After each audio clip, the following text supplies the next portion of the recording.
تو ہر دل میں تمنا تو ہوتی ہے کہ اس نبی کی زندگی پڑھنی تو چاہیے۔ میرے اور آپ کے نبی کی زندگی میں تھی کیا کیا صفات تھیں، کیسے تھے میرے اور آپ کے نبی، پھر ہم اس کے مطابق زندگی گزاریں۔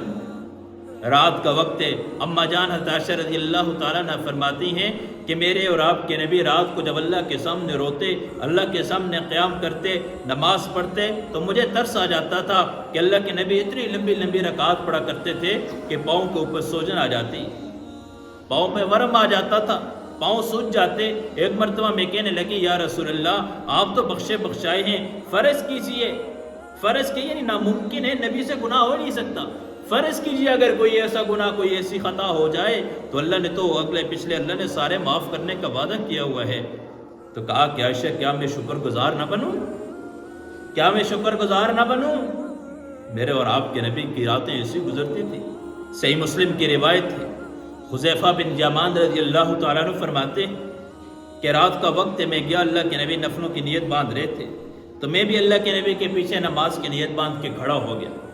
نبی علیہ السلام نے اللہ اکبر کہہ کے نماز شروع کی، اور جب سورہ بقرہ شروع کی میں نے سمجھا کہ شاید 50-100 آیتیں پڑھ کے رکوع کر دیں گے، اور نماز بھی ایسے نہیں جیسے ہم پڑھتے ہیں، بڑے خشوع خضوع سے نماز اللہ کے نبی پڑھ رہے ہیں، اور بڑی تجوید کے ساتھ نماز ہو رہی ہے، اور جہاں جنت کی آیات آتی ہیں اللہ سے جنت کا سوال کرتے ہیں، جہاں جہنم والی آیات آتے ہیں اللہ کے نبی جہنم سے پناہ مانگتے ہیں، جہاں انعامات کی آیتیں آتی ہیں اللہ کے نبی اللہ سے سوال کرتے ہیں۔ اس قسم کی ہر آیت کے اوپر اللہ سے سوالات بھی ہو رہے ہیں۔ کہتے ہیں کہ میں 100 آیتیں گزری، میں نے کہا اب رکوع کرتے ہیں، کہا انتظار کرتے کرتے سورہ بقرہ ختم ہو چکی ہے۔ سورہ بقرہ پہ رکوع کیا، دوسری رکعت پڑھی، سورہ آل عمران شروع کی، تیسری رکعت شروع کی، سورہ نساء شروع کی، چوتھی رکعت سورہ مائدہ پہ جا کے ختم کیا اور سلام پھیرا۔ یوں میرے اور آپ کے نبی کی نمازیں تھیں، ایسے اللہ کے نبی یوں نماز پڑھا کرتے تھے، ایسی اللہ سے محبت تھی۔ لیکن لمبی نمازیں انفرادی نماز تھی اللہ کے نبی کی،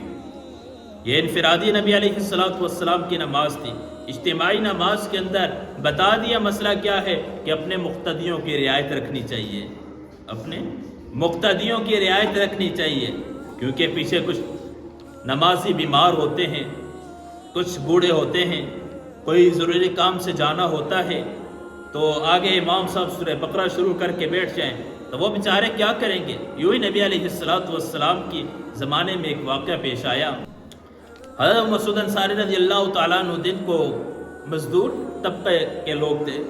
کام کاج کرتے تھے، کھیتی باڑی یا کوئی مزدوری کرتے تھے، تو حضرت معاذ بن جبل رضی اللہ تعالیٰ عنہ صحابہ کو نماز سے اللہ سے عشق تھا، قرآن سے عشق تھا، وہ نمازیں پڑھتے تو یوں اللہ کی محبت میں ڈوب کے پڑھتے کہ فکر ہی کچھ نہ ہوتی۔ حضرت معاذ بن جبل رضی اللہ تعالیٰ عنہ عشاء کی نماز پڑھانے آگے ہوئے تو ابو مسعود انصاری رضی اللہ تعالیٰ عنہ آئے تو حضرت معاذ رضی اللہ تعالیٰ نے سورہ بقرہ شروع کر دی، اور سمجھتے تھے کہ رب سے محبت اور اللہ رب العزت سے تعلق اس درجے کا ہے کہ یہ بقرہ ختم ہونے سے پہلے رکوع نہیں پھیریں گے، عشاء کی نماز ہو رہی ہے، یہ سورہ بقرہ ختم ہونے سے پہلے رکوع نہیں کریں گے۔ تو یہ تو تھکے ہوئے تھے بیچارے، دن کو کام کاج کر کے آئے، اب نبی علیہ السلام کے صحابی ہیں لیکن دن کے مزدوری کام گئے تو انسان ہیں، جب جیسے آئے تو دیکھا کہ سورہ بقرہ شروع ہے، سمجھ کے نماز بہت لمبی پڑھاتے ہیں، انہوں نے پیچھے اپنی نماز پڑھی اور گھر چلے گئے۔ ادھر بعض کسی نے کہہ دیا کہ ابو مسعود منافق ہو چکا ہے کہ مسجد کے اندر جماعت کی نماز ہو رہی ہے اور یہ اپنی نماز پڑھتا ہے،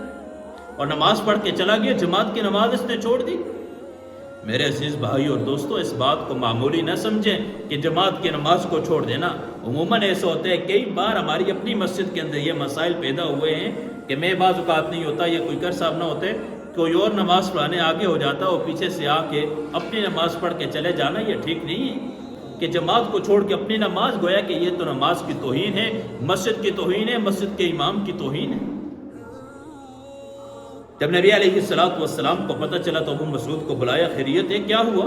رات آپ مسجد کے اندر آئے اور بغیر جماعت کی نماز ہو رہی تھی اور تو اپنی نماز پڑھ کے کیوں گیا؟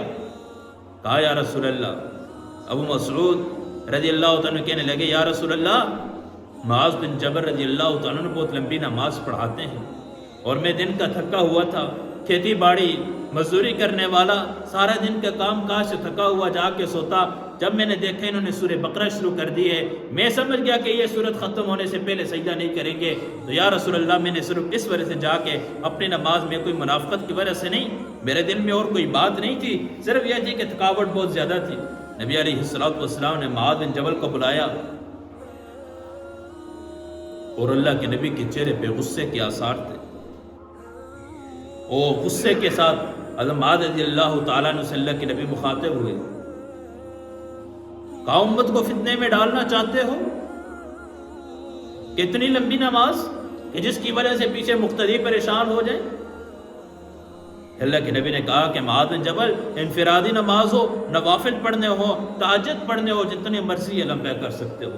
لیکن اگر جماعت کے ساتھ نماز پڑھانی ہے تو پیچھے مقتدیوں کا خیال کرنا پڑے گا۔ تیرے پیچھے کھڑے ہونے والے کوئی مزدور طبقہ ہے، کوئی دن کے تھکے ہارے ہیں، تیرے پیچھے کھڑے ہونے والے بیمار بھی ہو سکتے ہیں، تیرے پیچھے کھڑے ہونے والے کسی ضروری کام سے جانا ہوگا، اور تو سورہ بقرہ شروع کر کے بیٹھ گیا ہے، وہ تو ختم ہوتے ہوتے 3 پاروں کی 2.5 پارے 3 پاروں کی صورت ہے وہ۔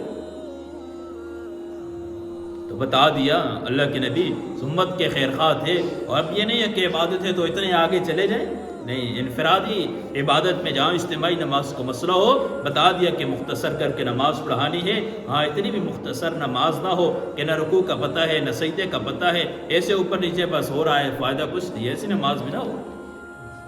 ایسی نماز کہ اگر کوئی بیمار ہے تو آسانی سے نماز پڑھ سکے، کوئی بوڑھا ہے وہ پریشان نہ ہو، کسی کام سے جانا ہو تو اس کو مسائل پیدا نہ ہوں۔ نبی علیہ السلام کا زمانہ ہے، اللہ کے نبی نماز پڑھا رہے ہیں، فجر کی نماز ہو رہی ہے۔ نبی علیہ السلام کے ابتدائی دور کے اندر، ابتدائی زمانے میں عورتیں بھی نماز پڑھا کرتی تھیں۔ نبی علیہ السلام کے پیچھے کیونکہ خیر القرون کا زمانہ تھا، کوئی فتنے نہیں تھے، کوئی اس قسم کے حالات نہیں تھے، تو اللہ کے نبی کے پیچھے آ کے پچھلی صفوں کے اندر عورتیں بھی نماز پڑھا کرتی تھیں۔ اب ایک بچے کے رونے کی آواز آئی، عورت اپنے ساتھ بچے کو لے آئی نماز کے لیے، پاس سلایا، کہیں وہ جاگ گیا ہوگا، رونے لگا، تو نبی علیہ السلام نے اپنی نماز کو مختصر کر دیا، اور بعد میں کہا کہ میرا جی چاہ رہا تھا کہ نماز کو لمبی کروں، جی چاہ رہا تھا کہ لمبی نماز پڑھاؤں، لیکن اس بچے کے رونے کی وجہ سے میں نے کہا کہ اس کی ماں ہوگی، ماں کے دل کے جب بچہ روتا ہے نا، تو جس کا بچہ ہوتا ہے تو اس کے دل پہ درد ہوتا ہے، لیکن ساتھ والے کے سر میں درد ہوتا ہے۔ آپ نے دیکھا ہوگا بچہ روتا ہوگا تو خود تو بچے کی ماں جو ہوگی وہ دل پہ ہاتھ رکھ کے بیٹھی ہوگی کہ میرے بچے کو ہائے یہ مسئلہ ہو گیا، اور ساتھ جو والی ہوگی وہ اپنا یار یہ کیا بچہ تنگ کرتا ہے، روتا روتا ہے۔ ارے بھائی بچے اپنے ہوں تو اچھے لگتے ہیں، دوسروں کے بچے بھی تو اچھے لگنے چاہیے نا، بچے تو سب کے سانجھے ہوتے ہیں، بچہ تو بچہ ہوتا ہے، بچہ الصبی صبی لو کان ابن نبی، بچہ تو بچہ ہوتا ہے اگرچہ نبی کا بیٹا کیوں نہ ہو، بچہ تو بھائی بچہ ہے، وہ تو شرارتیں بھی کرے گا، غلطیاں بھی کرے گا، وہ روئے گا بھی، نماز کا تنگ بھی کرے گا، پریشان بھی کرے گا۔ تو نبی علیہ السلام نے کہا نماز مختصر کر دی، اپنی نماز مختصر کر دی کہ ماں پریشان نہ ہو جائے، ماں کہے گی کہ پاس بچہ رو رہا ہے، ظاہر نماز کے اندر ہے، وہ بیچاری کیا کرے گی، پریشان ہو جائے گی، تو اللہ کے نبی نے نماز مختصر کر دی۔ تو ہمیں کیا اللہ کے نبی کے اس واقعے سے ہمیں سبق یہ ملتا ہے کہ جو پیچھے ان کی رعایت کرنی ہے، امام مسجد کو چاہیے اپنے مقتدیوں کی رعایت کرنی چاہیے، ان کو اپنے ساتھ لے کے جانا چاہیے۔